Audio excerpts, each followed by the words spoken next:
Next up at UFC Paris, we have Farid Basharat taking on Kleydson Rodrigues. Farid Basharat is 10-0. He's undefeated in his career, coming off that decision win over Damon Blackshear. He's taking on Kleydson Rodrigues. 8-2 overall, 4-1 in his last 5. He is coming off the first round knockout over Shannon Ross. And this will be an interesting fight because Farid Basharat's a well-rounded wrestler. He's got solid striking, really loose stance. He's going to bounce on his toes, throw a ton of kicks. Really mobile guy, constantly working from side to side. He has that wide taekwondo stance, which typically is supposed to be great defense. But he actually gets hit quite a bit. And for the most part, he does move well. He is defensively sound, but he can be hittable. He's a beast wrestler that really doesn't use his wrestling that often. When he does, it's well-timed, but for the most part, you'll see him use his wrestling for defense just to keep that fight standing. He's coming off that win over Damon Blackshear where he did have some nice low kicks. He did work in some takedowns, but he struggled with Damon's forward pressure. He's taking on Kleydson Rodrigues. This guy's a well-rounded prospect. He's got a ton of potential. Really versatile striker where he's going to mix in kicks. He's going to throw everything with power for the most part. He's got power in his hands. He throws a lot of those punches from his hips, though, and they can be telegraphed. His takedown defense is not very good, but his takedown offense is solid. He's got nice trips from the clinch, and he's got that Greco-Roman wrestling style. When he is on top, he does a really nice job of establishing positions and then striking from there. He's coming off that knockout over Shannon Ross back in February. This should be a really good fight. I also think that this betting line should be a lot closer. Farid is more than a 3-1 favorite at this point. The line continues to widen. And I get like the obvious narrative that Farid has takedowns, Kleydson gets taken down. Like I totally understand that. But Farid did not like the pressure of Damon Blackshear, and Kleydson Rodrigues is all pressure. So if he comes forward, he stays in Farid's face. Let's say he defends a first takedown or Farid takes a bad shot. Kleydson could have some success here. Farid needs like a clean fight to do well. So I'm on the Farid side. I am going to pick him to win. But if Kleydson makes this dirty, stays in his face, like gets it ugly, he could actually have a good amount of success here. What do you think, Jakey boy? Yeah, the biggest question mark here is going to be how does Kleydson look at 135? Finally coming up to 135 after a couple weight misses. I think that was probably required by the UFC. They were like, all right, you need to bump up there, buddy. And we'll see how he looks because one of his biggest attributes at 125 in my mind was kind of his strength and his explosion and his size. And at 135, that's not going to matter as much. And the thing I love about him into this fight, too, is his durability. Even cutting down to 125 when he was missing weight and all this, even in bad circumstances. You saw that CJ fight, and then in the second round, he was like fully mounted for like 4 minutes. Didn't give up. He's a very, very durable, tough kid. Even in the last minute of that second round, he just explodes out of nowhere, reverses the position, gets back to his feet, is pushing forward. There is a really good bet for this fight that I like that's almost 2-1 odds. I'm not going to give it away. If you want us to become a premium member and see what that is, I think it's one of the, on a card like this, where it doesn't feel like there's any value anywhere, there is a bet that I found that I think is incredible value that has to do with Kleydson toughness because he might need it in this fight. Farid is a good wrestler. Kleydson can get taken down, and Farid is he has really, in my mind, he has a really good control once he gets on top of you. And Kleydson, as we saw against CJ, will just kind of play that guard game, right? He's not super dangerous with the submissions, but he does kind of have a guard game, and he will play that for a little bit too long. And I think that this fight comes down to Farid staying safe on the feet because he's the more technical striker. Claydson's a little bit wild. He does the wild stuff, the big overhands. He's good enough defensively to sniff all that stuff out.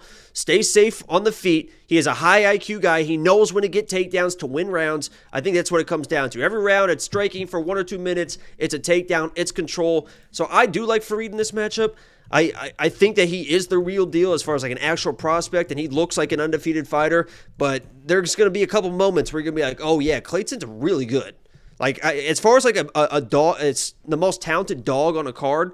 Besides like the co-main and main, because obviously we know Rose is good and Spivak is good, I think Claydson's the most talented underdog on the card. It's just he's fighting somebody that's really, really good in Farid. So Farid's my pick, but Claydson's a dangerous dude, man. He's good.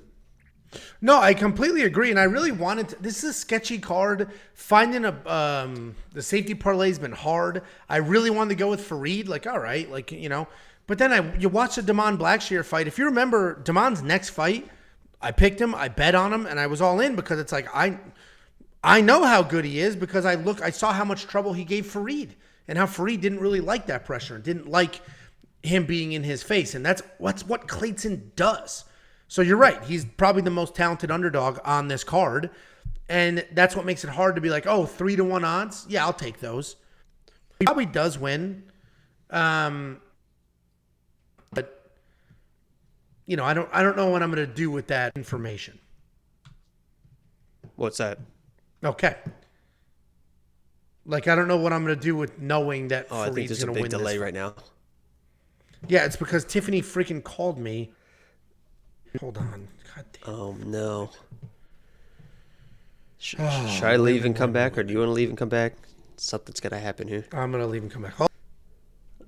Hey, guys. Well, Yeah, no. Okay, we're back. Is it better? It's not on my better? end. Hold on, let me listen to it on YouTube. Well, I don't know what to tell you. It's because I'm streaming. No, it's like delayed. Yours is delayed on. Leave and come back. I can't help you. What? It's you. It's you. No, on YouTube I'm watching it. You're like a 45 or like a less than a second delay on your voice. What a joke. What an absolute joke. Hold on. Let me switch something. Fucking Tiffany. Women. Yeah, it's like a half-second delay on your audio on YouTube. I'm good. Okay. Is it better now? It is better now, yeah. Or at least on my screen. Hold on. So tomorrow is like the homecoming parade. And in Texas, that's a big deal. There's literally thousands of people are going to line the streets while the football team goes by and the fire trucks and the ambulance, and they throw candy, all the bullshit that goes into whatever.